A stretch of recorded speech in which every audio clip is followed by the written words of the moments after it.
Hello दोस्तों, मैं doctor Gita Awasthi नई कहानी के साथ आपसे मुखातिब हूँ।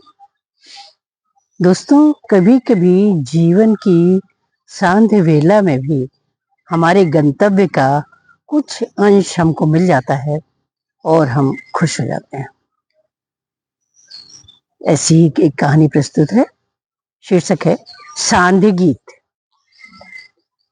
अतीत को याद करके वर्तमान को नष्ट नहीं करना चाहिए।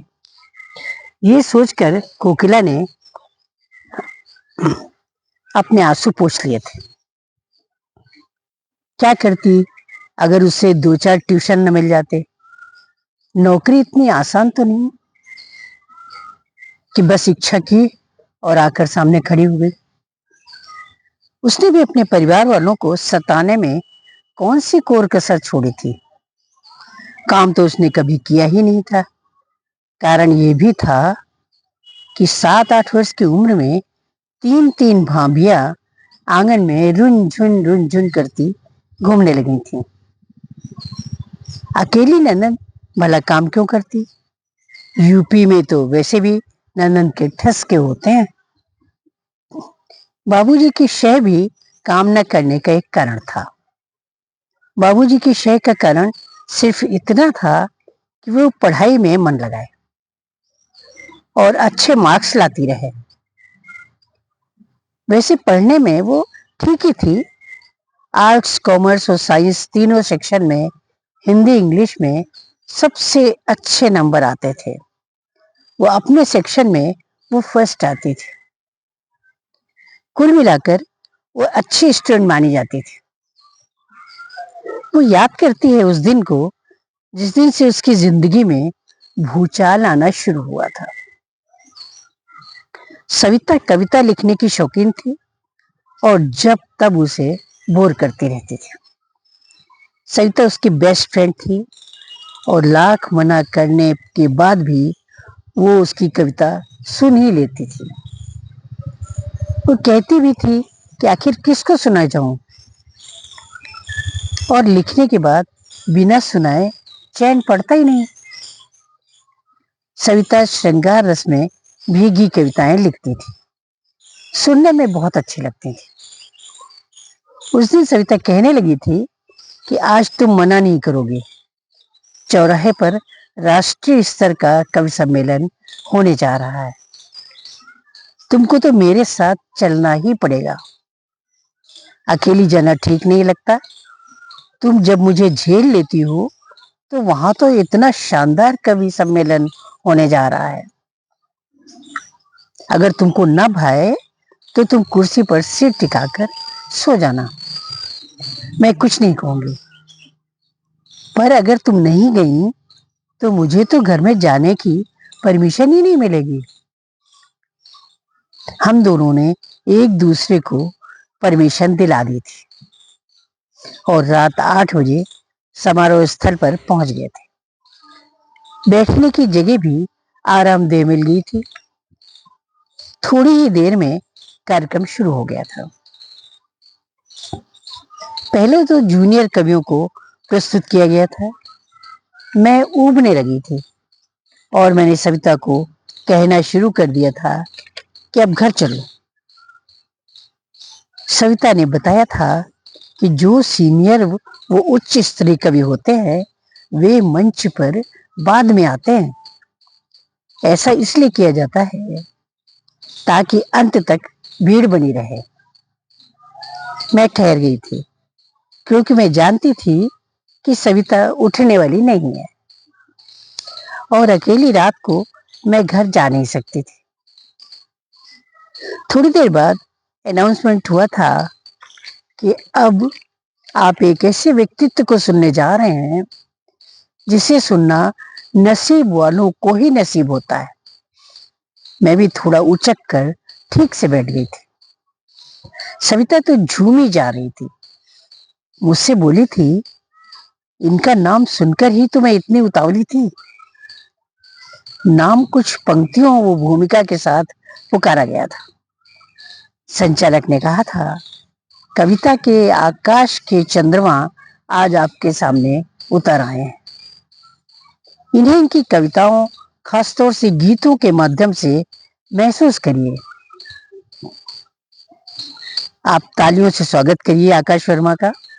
2 मिनट बाद माइक के सामने एक सुदर्शन व्यक्तित्व खड़ा था। आकाश जी ने बड़ी ही विनम्रता से कहा था, मेरे बारे में जो कुछ कहा गया है, मैं अपने आप को इस लायक तो नहीं समझता, लेकिन जो टूटा फूटा लिखता हूं वो जरूर सुनाऊंगा। उन्होंने सुरीले कंठ से सुनाया था, मैं तुम्हारी राह जीवन भर तलक देखा करूं, क्या पता ये जिंदगी का दिया जलता कब तलक। ये बहारें मैंने कब कैसे भला मांगी थी रब, तुम मुझे वीराने में बस एक कांधा दे दो रब। पंक्तियां सुन सुनकर श्रोतागण विमुग्ध हो रहे थे। मुझे तो बस ऐसा लग रहा था कि आकाश जी ये सब कुछ मेरे लिए ही गा रहे हैं। भगवान किसी किसी को सब कुछ एक साथ दे देता है, शोहरत, दौलत, सुदर्शन व्यक्तित्व और जनता का इतना प्यार। उसे लगा था कि वो तो कविता की इतनी पारखी भी नहीं है, फिर ये खिंचाव क्यों। उसे ईश्वर की आस्था पर आस्था हो गई थी। क्या ये ईश्वर कृपा है जो वो खींचती चली जा रही है। भीड़ फरमाइश करती जा रही थी और आकाश जी अपनी रचनाएं सुनाते जा रहे थे। शायद सुनाने का भी अपना एक नशा होता है और सुनने का भी। मुझे पहली बार सुनने का नशा हो रहा था। सविता को तो मैं झेलती थी जबरन, लेकिन आकाश जी को सुनकर ऐसा लग रहा था जैसे वे मुझसे बातचीत कर रहे हैं। कार्यक्रम समाप्त होने पर सविता ने मेरे मन की बात कह दी थी, चल कोकिला, आकाश जी से मिलते हैं। मैं चुपचाप उसके साथ चल दी थी। आकाश जी शायद चाय के लिए मंच के पीछे पड़ी कुर्सियों में बाकी कवियों के साथ बैठे थे। सविता ने जाकर नमस्ते की थी, फिर उनकी तारीफों के पुल बांध दिए थे। सविता ने मेरे हाथ से मेरी डायरी छीन ली थी। वो फिर अपनी डायरी निकालकर ऑटोग्राफ प्लीज कहकर अपना हाथ आकाश जी की ओर बढ़ा दिया था। इस बीच मैंने देखा था कि मेरे मौन ने शायद आकाश जी का ध्यान आकृष्ट किया था। आकाश जी ने दोनों के नाम पूछे थे। वो अपने हस्ताक्षर सहित डायरी वापस कर दी थी। मेरी डायरी में उनका फोन नंबर भी हस्ताक्षर के नीचे लिखा था। मुझे देखकर कपकपी सी आ गई थी। मैं चुपचाप सी खड़ी थी। हम चलने लगे थे, तब मैंने भी नमस्ते किया था। उन्होंने मुस्कुराकर जवाब दिया था। कुछ दिनों से मुझे कविताओं का नशा सा चढ़ रहा था। मैं ढूंढ ढूंढ कर आकाश जी के गीतों के वीडियो सुनने देखने लगी थी। सविता को मैं खुद ही बताने लगी थी कि आकाश जी का लेटेस्ट कवि सम्मेलन का वीडियो देखा, क्या गजब के गीत हैं। मन करता है बस सुनते ही चले जाएं। ये नशा इतना चढ़ चुका था कि सविता मुझे टोकने लगी थी कि तुम्हें इतना नशा कब से हो गया। नशा उतना ही रखो कि नशेड़ी ना कहलाओ। मगर मन को पता नहीं क्या हो गया था, कुछ मानने को तैयार ही नहीं था। मैं उनके गीतों का जादू था या उनके व्यक्तित्व का, पता नहीं, पर मन था कि बस उन्हीं की बातें सुनना चाहता था, उन्हीं के गीत गुनगुनाना चाहता था। मैं उनसे पूरी तरह मानसिक रूप से जुड़ चुकी थी, पर सब कुछ एक तरफा था। उधर से सिर्फ फोन नंबर के अलावा कोई भी संपर्क नहीं हुआ था।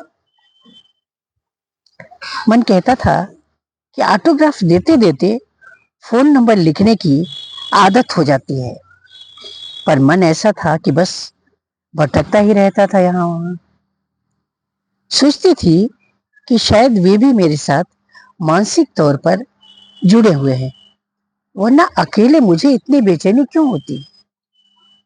एक शाम बादल घिरे थे, मौसम भी बहुत ही नशीला हो रहा था। मुझे चैन नहीं पड़ रहा था। मैंने डायरी निकाली थी और फोन नंबर अपने मोबाइल पर डायल किया था। जवाब में सुरीली सी आवाज आई थी। मैंने हकलाते हुए अपना परिचय दिया था। फिर मुझे पता नहीं मैं क्या क्या कह गई थी। उधर से भी बराबर जवाब आता जा रहा था, पर मुझे याद नहीं कि मैंने क्या क्या बोला था। फिर हर सप्ताह मैं आकाश जी को फोन करने लगी थी। मन पूरे सप्ताह शनिवार शाम का इंतजार करता था। कभी कभी उनसे बात नहीं हो पाती थी, क्योंकि वे कवि सम्मेलनों में चले जाते थे। इस बीच घर वालों ने दो चार रिश्ते देखे थे, मगर मैंने स्पष्ट मना कर दिया था कि मैं शादी नहीं करूंगी। कारण किसी को भी नहीं बताया था, पर मैंने एक दिन आकाश जी से फोन पर पूछ लिया था कि आपकी शादी हो चुकी है। उन्होंने हंसकर कहा था, हाँ, बेटा भी है। आपने शादी कर ली या नहीं? मैंने बिना कुछ कहे फोन रख दिया था। घर वालों ने मुझसे रिश्ता तोड़ सा लिया था, क्योंकि मैंने उनकी बात नहीं मानी थी। मैं दूसरे शहर में एक कमरा लेकर रहने आ गई थी। सविता की शादी इसी शहर में हुई थी। उसके परिचय के आधार पर मुझे दो चार ट्यूशन मिल गई थी। जैसे तैसे गुजारा हो जाता था। एक दिन भैया आए थे तो बताया था कि पिताजी वो माँ जी चल बसे हैं। उन्होंने ये भी कहा था कि अगर अभी भी चाहो तो तुम्हारे लिए कोई रिश्ता ढूंढे, मगर समझ में नहीं आता कि तुमने बिना मतलब के माँ बाप को इतना दुख क्यों दिया, और अभी भी कोई कारण तुम्हारे पास नहीं है। मैंने भाई को सब कुछ बता दिया था। भाई ने कहा था कि जिसके पीछे तुमने अपनी जिंदगी बर्बाद कर ली, एक बार उससे इस संबंध में बात तो करो।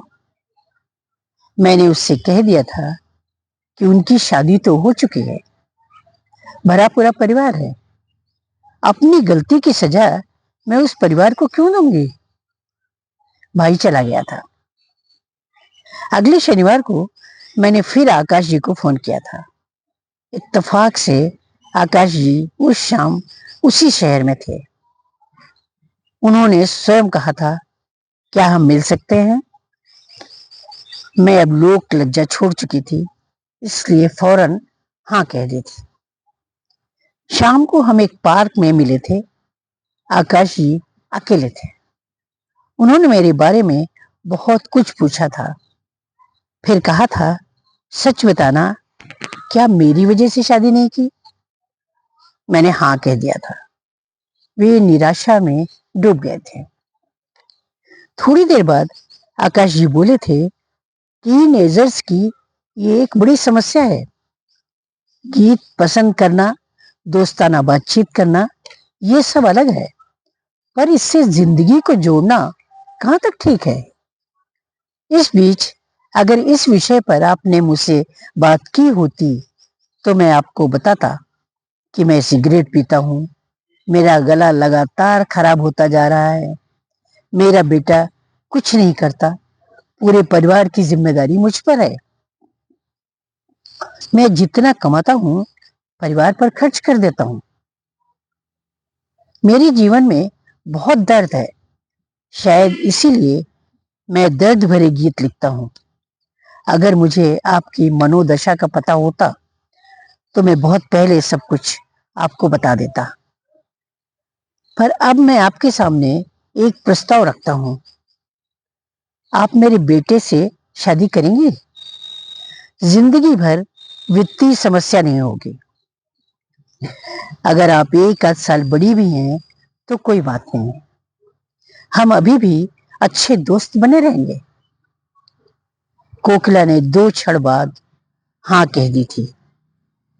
उसे जीवन में शांत गीत जो मिल गया था।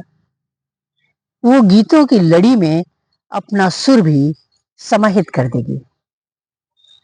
आकाश जी ने उसके सिर पर हाथ रख दिया था और दोनों मुस्कुराने लगे थे। शांत गीत की लय उनके जीवन पर छा गई थी। नमस्कार।